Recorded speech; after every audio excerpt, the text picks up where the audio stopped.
Jdeme na to.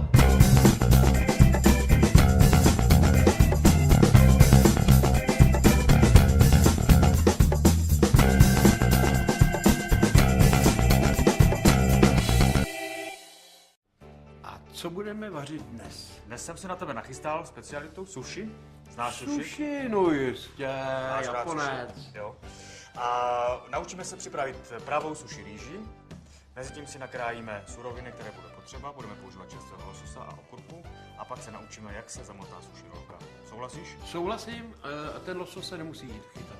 Ne. Ano, Je čerstvý normálně. Dobrý. Tak co mám udělat? Tak, já ti tady odměřím rýži. Dáme si 4 takové odměrky rýže. To je taky nějaká zvláštní. To je rýže, které se říká nishiki. Jo, nishiki. Je to nejlepší rýže, nejlepší japonská rýže, která se používá na sushi, nebo která se jí k různým pokrmům. Tak. A toto tě poprosím důkladně propláchnout pod studenou tekoucí vodou, až bude odtékat čirá voda. Jo? Důkladně propláchnout. A ještě si vemu k tomu. Jo, já ti tady dám hned, abys nám tady nenakapal. To právě. Jdu proplachovat. Když tak to tam můžeš tu rýži rovnou z toho síta potom chytnout do toho hrnce a přinést. Jo. Já myslím, že dobré. Dobré. Tak, okapu, jo.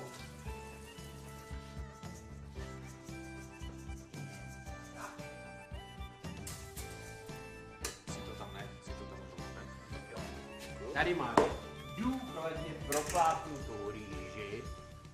Tak, dali jsme si 4 odměrky rýže a dáme si 5 odměrek vody. Jo, takže Pramenité čisté. pramenité čisté vody. To není z Japonska, ne? To je normální. Doufám, že bude dost. Ta, 3, ještě zbyde na 4. Akorát. Dáme do hrnce. A to je normální, tohle je friťák, Tohle, jako ne? no, vypadá jako friťák, ale je to speciální hrnec, ve kterém se vaří pouze rýže. A z tohoto hrnce je rýže zaručeně připravená tak, jak má být. To znamená na suši mírně lepivá, ale přesto měkká. A když chceme sypkou rýži, tak v tomto hrnci to vaří. A prosím tě, jak asi dlouho se vaří? Vaří se 50 minut. Přesně 50 minut. Ideální. Je tady na to program, který se zapne a ta rýže se vaří sama. A k čemu je tohle? Tak, to je potom ocet, sushi ocet, který už je osolený a ocukrovaný, oslazený, který přidáme do rýže, když už bude uvařená. Až na konec. Jo? Takže zatím ho nebudeme potřebovat, necháme uvařit rýži, kterou nesolíme, nějakým způsobem nedochucujeme a jdeme vařit rýži. No, vidím, že tady máme lososa. Máme nachystaného lososa, máme nachystanou okurku. Dneska se naučíme základní sushi rolku, neboli maki. A říká se jí v originále sake maki, protože losos je sake. Sake maki, že jsem si to myslel. Tak a nachystáme si okurku, kterou si nakrájíme na tenké jemné proužky. A použijeme pouze vrchní zelenou část. Jadřinec, který je uvnitř, se v japonské kuchyni nepoužívá. Jo? Takže velice tence nakrájíme tuhletu vrchní stopku. A tyhle ty plátky nakrájíme na velmi tenké nožičky.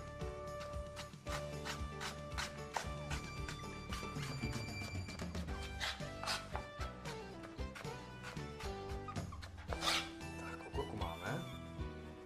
Dáme si ji stranou. No, a tohle? To můžeme sníst, Jo. ale až později, nebo si Později, no. A nakrájíme si i lososa. A to tak, aby když budeme mít tu rolku, aby nám uvnitř udělal hezkou mozaiku, tak si necháme tak hranolek centimetr krát centimetr. A takhle budeme pokračovat, až budeme mít celou rybu nakrájenou. Ideální. Po 50 minutách se podíváme na rýži. No jo, to už bude. A prosím tě, na co mám tohle? To je jako... To uvidíš, tím budeš ohývat tu rýži. Vážně. Vážně. Nebo takhle, tradice v Japonsku je taková, že rýže se musí okamžitě schladit. Čím dřív, tím líp, aby zůstala lepivá, aby zůstala lesklá a přitom, aby zůstala křupavá. Takže já ti tady budu sypat rýži a ty budeš takhle lehce ohývat, jo? Jasně. A do ledničky se to nedá dát. To ne, vůbec. Rýže na suši vůbec do ledničky. Můžeš trošku svížněji.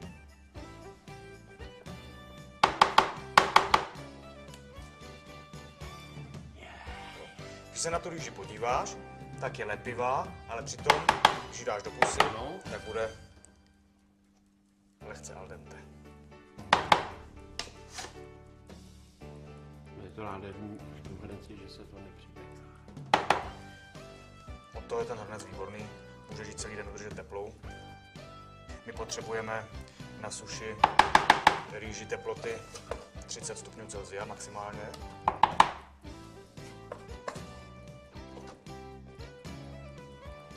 Já bych řekl, že stačí a v současné době ochutíme octem.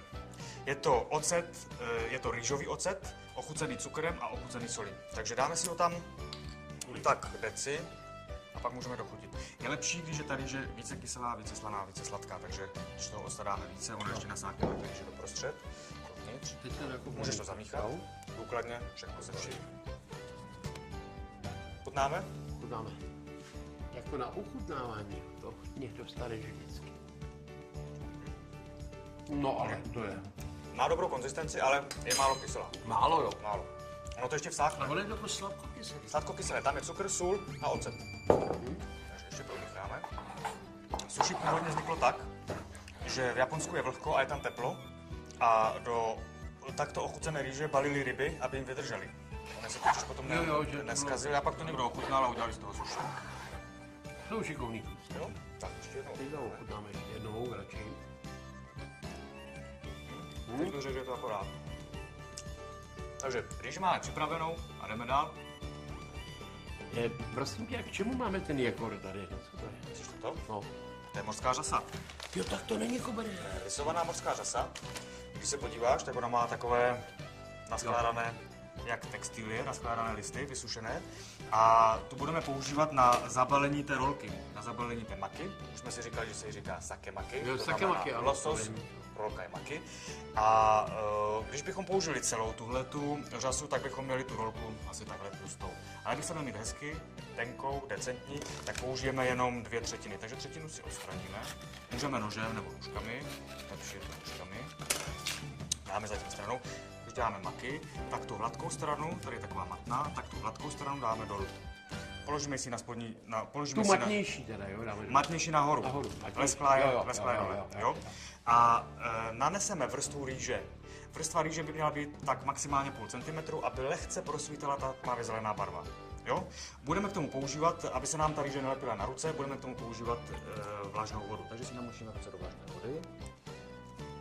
A rovnoměrně rozprostřeme tu rýži. Ke kraji, ne doprostřed. Tady ke kraji a tady necháme centimetrový proužek bez té rýže. Jinak ještě jedna taková informace, dávejte pozor, abyste si nezapatlali tu rohošku od té rýže, protože je lepivá, ona by se ti přilepila na tu řasu a velice těžce se to potom z toho udělává a nevypadá to hlavně dobře, že jo? Protože sushi a japonská kuchyně vůbec je nejen o tom, aby to dobře chutnalo, ale aby to hlavně dobře vypadalo, přesně tak. Máme připravenou rýži a položíme si na ní rybu. Jeden tenhle plátek. Ryba by měla být prvotřídní kvality, zaručeně čerstvá. Pokud si nejste jistí čerstvosti ryby, dejte klidně uzeného lososa, po případě jinou rybu, uzenou, teplně upravenou, anebo používají se také krabí tyčinky. Můžeš použít krabí tyčinku. Tak, máme čerstvého lososa. Lehce potřeme, ale opravdu velice lehce potřeme křenem wasabi. Je to zelený japonský křen, kterému se říká wasabi, ale velice tenký film. Poměrně silný křen. Poměrně silný křen, ano. A teď použijeme tu jemně nakrájenou okurku. Toho množství okurky i toho lososa si dávejte střízlivě, tak aby při tom krájení se ta rolka potom nerozsypala. Tak, takže máme lososa, máme okurku. Ještě? Dál. Ne. Ne, jo. Dáme až na talíř. Tak, a teď je nejdůležitější fáze a to je zamotání maky neboli zamotání rolky. Celou dobu držíme rolku těmito dvěmi prsty, ukazováčkem a prstem, za tuhletu část rohožky. Ostatní prsty přidržují náplň, jakoukoliv náplň, a přehodíme tenhle ten horní okraj tímto způsobem a zatlačíme. Jo? Můžeme se podívat. A znova se vrátí. Vytvořil se nám tady takový tunel, ten můžeme lehce upravit. Správně by se vůbec na to nemělo prstama šahat, jenom pomocí rolky. Tak a postupujeme pořád dál. Nikdy nemačkáme na rolku takto nebo takto. Pořád máme prsty za tou rolkou. Jo? Je to jasné? Tak, teď nám tady zbyl ten centimetrový proužek. Lehce. A vrštíme. Ona ta řasa absorbuje vodu, takže potom funguje jako lepidlo. A jenom pomocí té rolky dotáhneme pomocí té rohožky, utáhneme a máme krásnou vládu. Jo? To je sushi, to Tak, to je zatím maki. Maki. No, vypadá to jako sushi. Tak a použijeme velice ostrý nůž, nejlépe tenký nůž, ostrý. A tady tuhletu rolku naporcujeme buď na 6 anebo na 8 dílů, podle toho, jak chceme mít velké porce. My si uděláme 8, lehce si ho namočím a odkrojíme roh. Takže máme připravený základ. A teď rozdělíme na půl.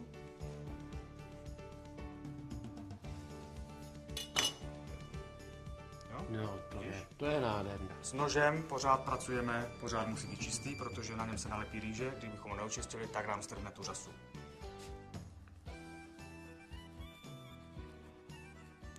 A netlačíme, ale pilujeme. Jo? Pilujeme. Pořád pilujeme tím nožem, až rozkrojíme celou tu rolku. Tak, chvilka překvapení. Tak, tady nám zbylo místo a do tohoto místa dáme ten zázvor, na který se spál. Takhle ho vytvarujeme do takové růžičky a můžeme servírovat. Jo?